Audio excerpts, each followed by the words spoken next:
Usually remaining focused, on point and firmly grounded, Star Trek still isn't afraid to throw in a curveball once in a while. Then there are times when it catches that curveball, pops it with a pin, paints it in neon colours, reinflates it, and hands it over to the crowds of Woodstock. Within Star Trek, there are a few scenes that do raise the question of what was being ingested at the time of their writing, and more importantly, can I have some? Sadly, however, there wasn't an opportunity for a Trippy Trip Tucker moment. With all that in your warped and addled mind, I'm Tom Roberts-Finn for Trek Culture, here with the 10 most trippy scenes in Star Trek. Number 10, down the wormhole, dude. Back in 1979, the sight of the Enterprise in space dock was a moment of pure joy. Skip forward 6 hours into the film and finally she had something to do, go to warp to save Earth. However, rather than flash off into the depths of the galaxy, an issue with the drive sends the iconic starship into a wormhole. Now, this was a few good years before TNG and DS9 really took wormholes to a whole new level. As the Enterprise increases acceleration, everything starts to go a bit stretchy. Externally, it's a cool visual effect that seems to suggest the starship is heading into the opening credits of a Bond film, while on the bridge, the crew are all slowing down in speech and motion picture.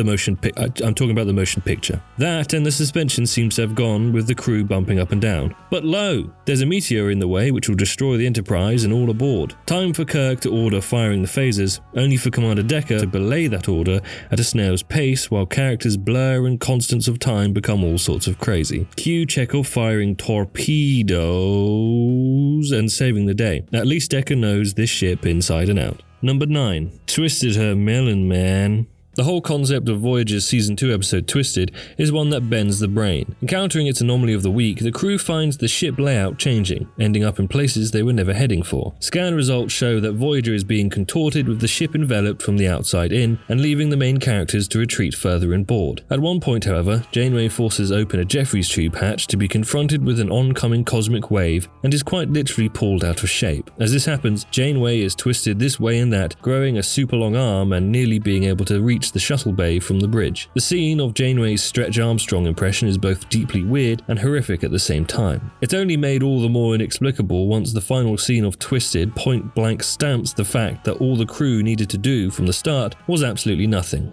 Intense electromagnetic charge or not, the sight of Janeway's arm twisted and bending into the distance cliffhangs the third act of Strange Vibes, and full credit to Kate Mulgrew for pulling this acting challenge off, giving the wibbly-wobbly material. Number 8, Negative Shatner. One of Star Trek's lesser regarded first season episodes, The Alternative Factor, has a saddening backstory that added to its legacy and led to the recasting of the central character of Lazarus. Lazarus himself is fairly troubled with what appears to be a split personality, rearing its head throughout the story and placing him into conflict with the crew. What transpires is that there are, spoiler, 2 Lazari, with one attempting to eradicate the other. What the viewer only sees in the episode's most bizarre moment, Kirk is sent through into the alternative antimatter universe, rendering him into a combination of neon and matte colours during the transition. Cue lots of dry ice, slow motion, and Shatner running back and forth for seemingly no apparent reason. Number 7, Jam Session Grooves.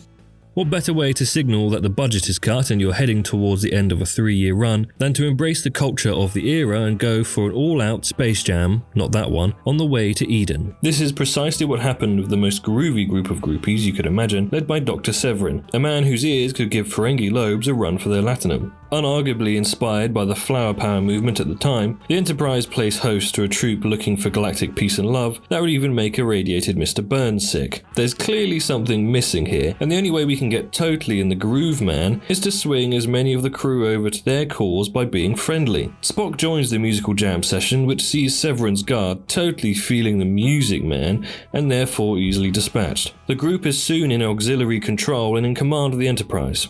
For added bonus super trippy points, it's well worth checking out the impressive purple furry eyebrows and hair on one of Severin's followers.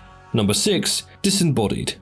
Regarded as one of Star Trek's finest movies, The Voyage Home concludes the so-called Genesis trilogy with allegory and classic time travel. But what can this cornerstone of the franchise have possibly done to step into the realms of trippiness? It's all going well right up to the point that the HMS Bounty takes its initial slingshot around the sun and back to 1986. At this point, we descend into Kirk's mind as he sees wax heads of the crew emerging from the mists and speaking lines from the movie. Some of these lines actually come from later in the film, something viewers might not realise until subsequent voyages. Then, backed with whale song and a floating featureless body, the viewer descends into rippling water and finally to windswept rushes. Kirk awakens and the thrusters have fired, confirming that the bird of prey has returned to the 20th century. To this day, it remains open to interpretation and is a totally unique moment for the movie. Number 5. Playhorse. Where do you start when it comes to one of the most infamous Star Trek episodes of not just TOS but of all time? Even if you take away the now legendary kiss between Kirk and Uhura, it still leaves fans with a plethora of moments, perhaps with one to top the Trippy Fantastic. It's not loaded with weird visuals or echoing music, but the mere concept of watching William Shatner impersonating a horse certainly leaves an indelible mark on life. Indeed, this might be the culmination of the scene, but under the control of the manipulative Platonians, Kirk and Spock dance and sing as well as roll around on the floor, all in an effort to make Dr. McCoy stay with them. You can imagine the writers scratching their heads as to how to close out the scene after all this. How about the mental spin drying that comes with seeing Kirk ridden like a horse? Until this point, Kirk and Spock have been sufficiently entertaining. However, bringing Uhura and Chapel into the mix adds another less bizarre yet emotional twist to proceedings. Number 4. Drinks.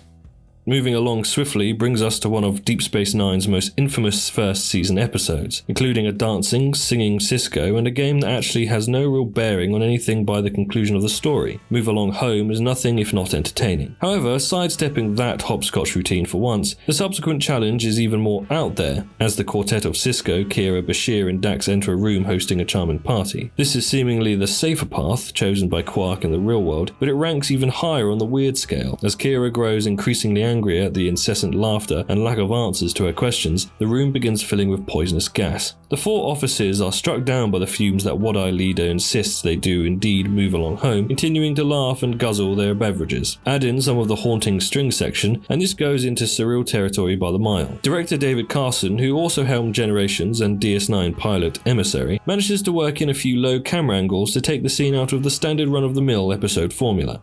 Number 3. Flower Power Picard.